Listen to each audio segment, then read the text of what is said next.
आणखी एका नवीन ब्लॉगमध्ये आपलं मनापासून स्वागत करते. तुम्हाला आजचा दिवस सुखाचा, आनंदी आणि आरोग्यदायी जावो. तुम्ही जी काही स्वप्न पाहिली असतील ना, ती सगळी स्वप्न तुमची पूर्ण होत. तर हळूहळू बोलते मी. पहाटेची वेळ आहे म्हणून हळूहळू बोलते, कारण सगळे झोपलेले आहेत आत्ता.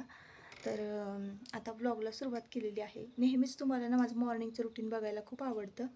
पण आज काही मी मॉर्निंगचं रुटीन शेअर करणार नाही आहे. आज ना मी पटपट कामं करून घेणार आहे आणि मला खूप सारी कामं आहेत. एक खास गोष्ट तुमच्याबरोबर मला शेअर करायची होती. तर असो, तर ना एक खास गोष्ट मला तुमच्याबरोबर शेअर करायची ना, म्हणून मी सकाळी सकाळी ब्लॉगला सुरुवात केली आणि मला माहिती आहे नक्कीच ती तुम्हाला पण आवडेल. तर त्या गोष्टीवरून मला सांगायचं आहे की नक्की माझं पुढचं प्लॅनिंग काय, किंवा आम्ही कुठं जाणार आहे. तर अंधारच आहे, अजून कोणीच नाही उठलं. सगळीकडे तुम्हाला अंधार दिसत असेल. पहाटेची वेळ आहे बरं का. तर एक मस्त अशी गोष्ट बघा मी शेअर करते तुमच्याबरोबर. तर बघा, ही ब्लाऊज आहे आणि तुम्हाला स्वस्तिक जरा उलटं दिसत असेल, कारण मी सेल्फी कॅमेऱ्याने दाखवते, बॅक कॅमेऱ्याने मी तुम्हाला दाखवते. तर मी ब्लाऊज डिझाईन केला आहे. तर एके ठिकाणी मला जायचं आहे. तर त्या ब्लाऊजवरनं तुम्हीच ओळखायचं आहे की मी कुठं जाणार आहे. आणि एका ठिकाणी मला जायचं आहे ना, म्हणून मी हा ब्लाऊज डिझाईन केलेला आहे. तर एका रात्रीत, आणि तो पण रात्री 12:30 वाजता मी डिझाईन केला. थोडंसं कापड शिल्लक होतं चोळीचं माझ्याकडे. खूप विचार केला मी की काय करता येईल किंवा काय घालून जाता येईल आपल्याला त्या ठिकाणी जर जायचं म्हटलं तर. तर माझ्याकडे ना थोडंसं खणाचं कापड होतं, थोडंसं, अगदी थोडं. तर त्यातनं मी बॅक नेक आणि स्लीव्ज बाही ब्लाऊजची डिझाईन केलेली आहे. आणि आता आहे ना सकाळी पटपट कामं आवरून मार्केटमध्ये जायचं आणि राहिलेलं थोडंसं एक 30 मीटरचं कापड आहे ना, 30-40 मीटरचं आणायचं आणि ब्लाऊज पूर्ण कंप्लीट करायचं. आणि ओव्हरऑल लुक कसा वाटतो आहे त्या ब्लाऊजचा, हे पण मी तुमच्याबरोबर शेअर करते. व्हिडिओ कंटिन्यू करा. तर रात्री का नाही 12:30 वाजले होते आणि मी स्लीव्ज कटिंग करून घेतल्या होत्या ब्लाऊजच्या. आता यावर करायचं तरी काय, थोडंसं वेगळं आणि हटके लूक असणारं मला पाहिजे होतं, कारण कॉटनच्या खूप साऱ्या साड्या माझ्याकडे आहे, तुम्हाला माहिती आहे. आणि आता सध्या थंडीचे दिवस चालू आहे ना, तर मी कॉटनच्याच साड्या नेसते.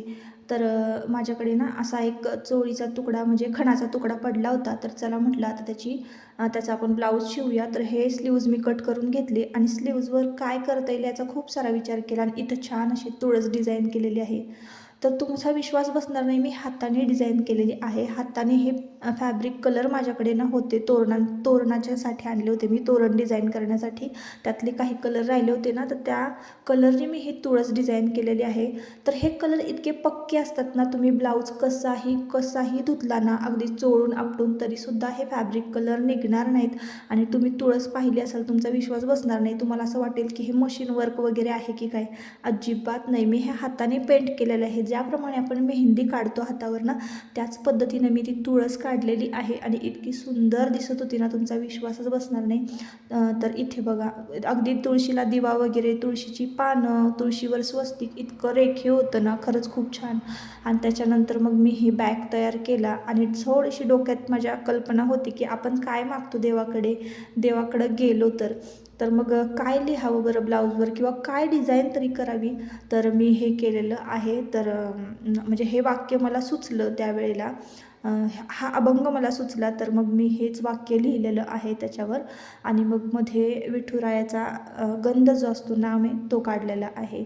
तर मला वाटलं ही गोष्ट तुमच्याबरोबर शेअर करावी, काहीतरी वेगळं आहे म्हणून. मग तुमच्याकडे जर फॅब्रिक कलर असतील आणि तुम्हाला जर असा कुठला ब्लाऊज जर डिझाईन करायचा असेल, तुम्ही बिनधास्त डिझाईन करू शकता.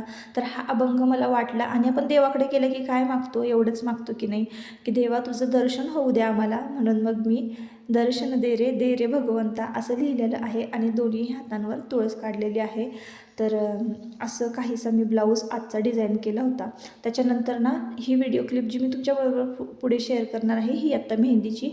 तर ही ना त्याच्या आदल्या दिवशीची आहे. तर म्हटलं चला मी मेहंदी कसं लावते ते पण तुमच्याबरोबर शेअर करावं, कारण मी वर्षातनं एकदाच मेहंदी लावते. सारखी मी मेहंदी लावत नाही, वर्षातनं एकदाच. आणि तुम्हाला माहिती आहे कलर, मेहंदी वगैरे सगळं हे केसांसाठी केमिकलयुक्त जे आहे ना, अजिबात आपल्या स्काल्पसाठी, केसांसाठी, आरोग्यासाठी चांगलं नसतं. त्याचा परिणाम डोळ्यांवर सुद्धा होतो आणि मी हे स्वतः जवळून अनुभवलेलं आहे. माझ्या नातेवाईकांनी मेहंदी कलर वापरल्यानंतर त्यांचं काय झालं आहे हे मी माझ्या स्वतःच्या डोळ्यांनी बघितलं आहे. त्याच्यामुळे मी मेहंदी वगैरे लावण्याच्या अजिबात भानगडीत नाही पडत.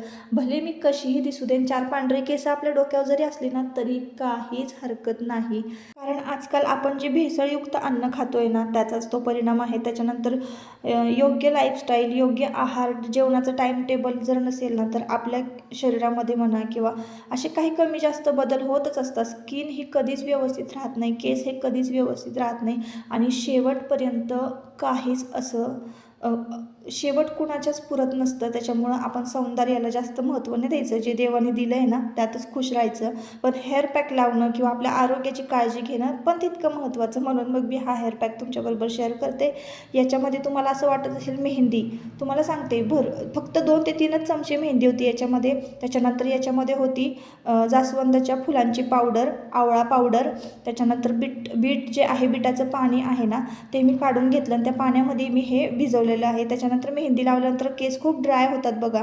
त्याच्यामुळे मी जवसाचं पाणीसुद्धा त्याच्यामध्ये नंतर ॲड केलं आणि एक नॅचरल असं कंडिशनर माझ्या केसांना मिळालं. त्याच्यामुळे केस खूप सिल्की झाले. भलेही ते व्यवस्थित त्याला कलर नाही आला पण मला हीच मेहंदी आवडते बरं का. बाकी मी कलर वगैरे कुठल्याही ब्रँडचे अजिबात नाही वापरत. मला खूप भीती वाटते त्या गोष्टींची. तर म्हटलं चला ही पण गोष्ट तुमच्याबरोबर शेअर करूया. त्यानंतर सकाळचे आत्ता वाजलेले आहेत 5:30 आणि 5:30 वाजताना मी सकाळी 3ऱ्या गुरुवारची पूजा मांडून घेतलेली आहे. हा व्हिडिओ तुम्हाला लेट येत आहे. तुम्हाला तर कारणं माहिती आहेत की माझ्या मागे कामाचा एक काय पाडाच असतो बघा, संपतच नाही. तर मी तुम्हाला हे सकाळचं पहाटेचं वातावरण दाखवते. रांगोळी वगैरे काढून घेतली, सकाळी उठले, सगळ्यांच्या आंघोळ्या वगैरे झालेल्या आहे घरातल्यांच्या आणि मग आम्ही निघालो पुढच्या प्रवासाला. तर आपल्याला जायचं होतं सर्वात आधी पंढरपूरहून जायचं होतं अक्कलकोटला स्वामी महाराजांचं दर्शनासाठी आणि तिथून मग जायचं होतं तुळजापूरला. पण जाता जाता की नाही आम्हाला ना नणंदबाईंचं गाव लागतं. तर नणंदबाईंच्या गावाला आधी जायचं होतं. त्यांनी तिथं नाश्ता वगैरे करून ठेवला होता. तिथंच आम्हाला चहा नाश्ता करायचा होता आणि मग पुढच्या प्रवासाला सुरुवात करायची होती. तर थोडक्यात आज तुम्हाला नणंदबाईंचं गावसुद्धा बघायला मिळणार आहे आणि त्यांचं घर वाडासुद्धा बघायला मिळणार आहे. तर पूजा वगैरे मांडली. 3रा गुरुवार होता हा. 3ऱ्या गुरुवारची पूजा मांडणी झाली होती घरातली आणि पुस्तक म्हणजे माझी गुरुवारची पोथी जी आहे ती सुद्धा वाचून झालेली होती आणि मग आम्ही पुढच्या प्रवासाला निघालो. चहा वगैरे घेतला, सगळे भांडे वगैरे आवरले. त्याच्यानंतर घराच्या बाहेर पडायचं म्हटलं की तुम्हाला माहिती आहे सगळे नळं बंद करा, कॉक बंद करा, दरवाजे बंद करा, ह्या सगळ्या गोष्टी आल्या.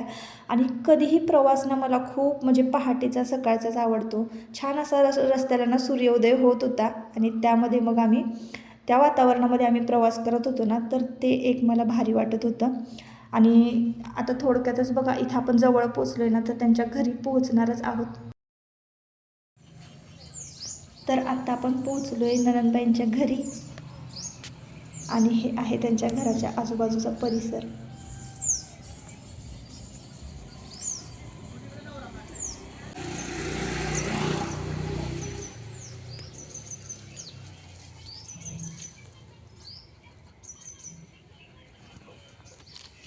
तर आत्ता मी जो तुम्हाला वाडा दाखवणार आहे ना, थोडक्यात हा छोटासा वाडाच आहे. तर आधी ना त्यांचं लग्न झालं 2000 साली. तर तेव्हा त्यांचं तिथं दुकान, तुम्हाला टपरी दिसत असेल, दुकान होतं. आणि मग त्याच्यानंतर हा जो वाडा बांधलेला आहे ना तर तो 60 साली बांधलेला आहे. जुना आहे. आता लवकरच त्या नवीन घर बांधणार आहेत, ते पण मी तुम्हाला दाखवेनच. तर इथं तुम्हाला का दाखवते सगळ्या गोष्टी की ही जी चौकट आहे ना, काही जुन्या गोष्टी ज्या आहेत 60 सालच्या तर त्या मी तुम्हाला दाखवते. ही चौकट तुम्ही पाहत असाल, याच्यावरची डिझाईन पाहत असाल आणि ही चौकट जी आहे ना, जुन्या घरांना, जुन्या वाड्यांना पहिले असे दरवाजे होते. तर 2 दरवाजे असायचे. आत्ता बघा एकच दरवाजा असतो असा. तर ही 2 दरवाजे मला इतके आवडतात ना, तुम्हाला माहिती आहे मला जुन्या गोष्टी खूप आवडतात. तर हे जे तुम्हाला ते पुतळे दिसत असतील, काय त्याला म्हणतात दरवाजावर, तर ते पितळाचे आहेत आणि ही चौकट संपूर्ण आहे ना सागामध्ये आहे. सागाचं लाकूड जे असतं ना, आता तुम्हाला माहिती आहे सागाचं एवढंसं जरी लाकूड तुम्ही घ्यायला गेलात ना तर त्याची प्राईस तुम्हाला माहिती आहे. तर ही संपूर्ण चौकट आणि संपूर्ण दरवाजा ना हा सागाचा आहे आणि हे पितळ आहे बघा. खरं सांगू का, आपण नवीन घराची खूप वाट बघत असतो. नवीन घर आपल्या आयुष्यात कधी येणार, कधी बनणार. पण हे जे जुनं घरं असतात ना, त्यांनी खूप काही आपल्याला दिलेलं असतं. तर तुम्हाला मी हे वर कौलं वगैरे जे दाखवते ना, आणि जी लाकडं आहेत, गोल गोल जी लाकडं तुम्हाला दिसत आहेत, जी की आता अँगल म्हणून आपण वापरतो घरांचे जे म्हणजे लोखंडी अँगल असतात ना, ते म्हणा पत्रा वगैरे टाकताना आपण वापरतो. त्याच पद्धतीने जुन्या वाड्यामध्ये की नाही असे गोल गोल सागाची लाकडं लावलेली असायची. आणि तुम्ही पाहत असाल वरचं जे म्हणजे बांधकाम जे आहे किंवा ही लाकडं जी आहेत ना, सगळं संपूर्ण हे साग आहे. आणि अशा पद्धतीचा त्यांचा हा जुना वाडा आहे. तर म्हटलं चला त्या वाड्यातल्या तुमच्याबरोबर काही आठवणीसुद्धा शेअर करूया. कारण लग्न झाल्यानंतर ना, थोड्या दिवसासाठी मी सुद्धा इथं राहायला होते ना, ह्या घराने आपल्याला खूप काही दिलेलं असतं. जुनी घरं आपण म्हणतो, ही चूल म्हणा किंवा ह्या चुलीची ऊब जी आहे ना, ती नवीन घरामध्ये आपल्याला कधीच नाही मिळणार. प्रत्येक ऋतूतला येणारा उन्हाळा, पावसाळा, हिवाळा ह्या घरानं ना आपल्याला जपलेलं असतं. आपलं बालपण म्हणा, आपल्या मुलांचं बालपण म्हणा, ह्या घराने ना अनुभवलेलं असतं. आपण अनुभवलेलं असतं ह्या घरामध्ये. ह्या घरामधल्या जुन्या आठवणी ज्या आहेत लहानपणीच्या, तर त्या प्रत्येकाच्या मनात कोरल्या गेलेल्या असतात. आणि ही जेव्हा जुनी वास्तू पाडायची वेळ येते ना, तेव्हा सगळ्या आठवणी ज्या आहे ना, त्या अगदी फ्लॅशबॅक होतात आपल्या डोळ्यासमोर. ही वास्तू आपल्याला पाडावीशी वाटत नाही. तर म्हणजे खूप काय आपण ह्या घरामध्ये ना शिकलेलो असतो. म्हणजे नाही का, अनुभवलेलं असतं खूप साऱ्या गोष्टी. चांगले दिवस, वाईट दिवस अनुभवलेले असतात. तर असं आहे. तर प्रत्येकाचं ना आपल्या राहत्या जुन्या घरामधल्या ज्या आठवणी आहेत ना, त्या मनाच्या एका कोपऱ्यामध्ये असतात बघा. तसंच आहे. तर कदाचित हा वाडा हा आत्ता मी कॅमेरामध्ये कॅप्चर केलेला आहे. परत पुढच्या वेळेला तर तुम्हाला दिसेल की नाही मला नाही माहिती, पण इथंच त्यांचं नवीन घर तयार होणार आहे. आणि मला तरी वाटतं की कदाचित हा वाडा असाच राहावा. हा सामायिक चौक आहे. आणि बघा ह्या घरामध्ये की नाही अशा जुन्या काळी खुटी टांगलेल्या असायच्या, देवळी केलेली असायची. तर आताच्या घरामध्ये तर ते तसं तुम्हाला बघायलाच मिळणार नाही. आणि कधी जुने वाडे बांधले तर आपण ह्या सगळ्या गोष्टी लक्षात ठेवून करू शकतो. आणि जुन्या बांधकाम बघा तुम्ही, एक हातभर अशी भिंत आहे. हातभर म्हणजे आता पहिली तर ईदभर हातभर अशीच मापं असायचीत ना, ही हातभर भिंत आहे. म्हणजे ही एक भिंत ना, तर आताच्या 4-5 भिंती इतकं मजबूत हे जुनं बांधकाम असायचं. आणि तुम्हाला मी आता हे वरती दाखवते बघा. म्हणजे हा दरवाजा बंद केल्यानंतर चौकटीच्या जे वरचं बांधकाम आहे ना, तर ती सुद्धा लाकडी आहे. म्हणजे हा जो स्लॅब आहे म्हणताय, हे सुद्धा इथं सुद्धा लाकूड आहे. असं हे जुनं बांधकाम आहे. तर जुनं घर ते जुनं घर, जुन्या घराची सर कुठल्याच वास्तूला येणार नाही. आणि इथं ना माझी मुलं म्हणा किंवा आमच्या ताईंची मुलं, माझी भाचा भाची, तर याच घरामध्ये त्यांचं बालपण गेलेलं आहे. ते लहानाचे मोठे त्यांचा जन्म झालेला आहे याच घरामध्ये, याच वास्तूमध्ये ते रांगलेले आहेत आणि मोठे झालेले आहेत. तर त्या सगळ्या आठवणी या घरामध्ये आहेत. असो, आता मी ब्लाऊज तुम्हाला दाखवते की फायनल लुक कसा ब्लाऊजचा आलेला आहे. आणि सकाळी तर मी तुम्हाला कटिंग स्टिचिंग दाखवलं व्हिडिओच्या सुरुवातीला. स्टिचिंग नाही दाखवलं, फक्त कटिंग दाखवलं. आणि स्टिच करून लगेचच मी हा ब्लाऊज जो आहे तो वेअर केला. तर कसा दिसतो आहे मला नक्की कमेंट करून सांगा. कारण सकाळी सकाळी आम्ही पहाटे निघालो ना, तेव्हा तर खूप थंडी होती. आणि अशा पद्धतीनं हा ब्लाऊज रेडी झालेला आहे.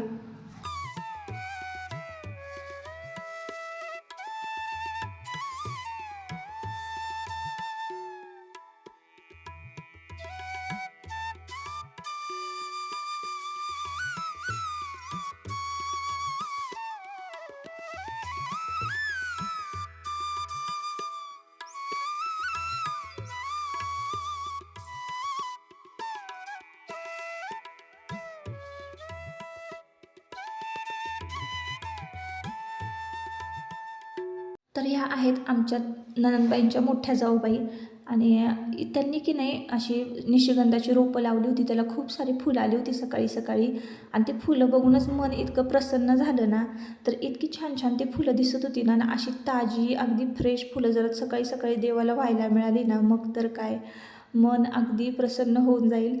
तर इतकं छान असतं ना गावाकडचं लाईफ, गावाकडचं जगणं राहणं. फक्त ते आपल्याला व्यवस्थित जगता आलं पाहिजे, तिथं राहता आलं पाहिजे. खरं तर आहे ना, आपण आहे ना मातीशीच जोडलो गेलो पाहिजे. मला ना असं फ्लॅटमध्ये वगैरे राहायला नाही आवडत. मला असं जुन्या वाड्यांमध्ये झोपडीमध्ये राहायला आवडतं. परत असं तुम्हाला काय वाटतं ते मला नक्की कमेंटमध्ये सांगा. तर त्याच्यानंतर ना मी फुलं बघता बघता इथं मला तुळस दिसली आणि तुळस एवढी भारी होती ना, सगळी संपूर्ण मंजिरांनी भरलेली होती. तर म्हटलं चला विठुरायाच्या चरणाशी व्हायला इकडं मंजिरी आपण खुडून नेऊया किंवा मग त्याचा हार करूया गाडीत बसल्या बसल्या. खरं तर मी ना सगळ्या मंजिरी इथल्या तोडून पण नेल्या आणि गाडीत बसून आहे ना पेंगत पेंगत हार पण केला. पण तो आहे ना विठुरायाच्या चरणाशी पोहोचलाच नाही. म्हणजे मी तो हार गाडीतच विसरले आणि मग तो गाडीतच राहिला असं झालं.